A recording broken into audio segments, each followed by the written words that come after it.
کیا یہ پتہ لگانا ضروری ہے کہ حضرت مسیح موعود علیہ السلام حضرت سلمان فارسی کی نسل سے ہیں؟ کیا حضرت مسیح موعود علیہ السلام حضرت سلمان فارسی کی نسل سے ہیں؟ ضروری نہیں ہے.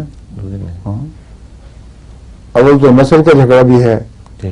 اور سلمان فارسی کے متعلق بعض علماء کہتے ہیں ان کی اولاد ہی کوئی نہیں تھی، بعض کہتے ہیں بیٹی تھی ایک یقینی طور پر، مگر اس بحث کی ضرورت نہیں. رسول اللہ صلی اللہ علیہ وسلم نے یہ تو فرمایا ہی نہیں کہ ان کی نسل سے ہوگا، من ہؤلاء فرمایا ہے.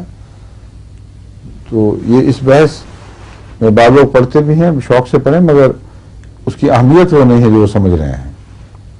من ہؤلاء کہہ کر ایک اتنے وسیع علاقے کی طرف اشارہ فرما دیا ہے جس میں ازبکستان بھی شامل ہے، جس میں تتارستان کا علاقہ بھی آ جاتا ہے، اور چینی نسل کے لوگ بھی اس علاقے میں آباد تھے.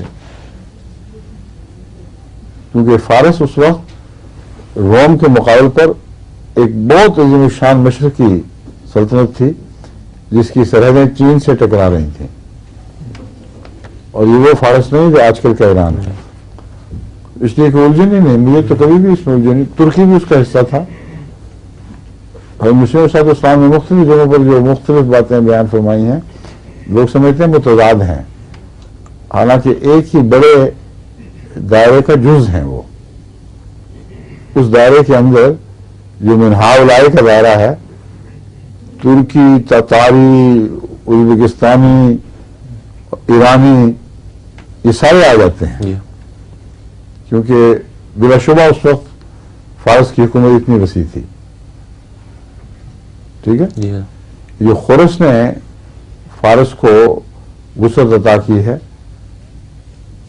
وہ اس کے بعد یہ سب فارس کا دائرہ پھیلا ہے. دراصل جس کا قرآن کریم نے ذکر فرمایا نا، اس نے اس طرف بھی جاتا تھا، وہ ادھر بھی جاتا تھا، ہمیں بڑی طاقت بخشی.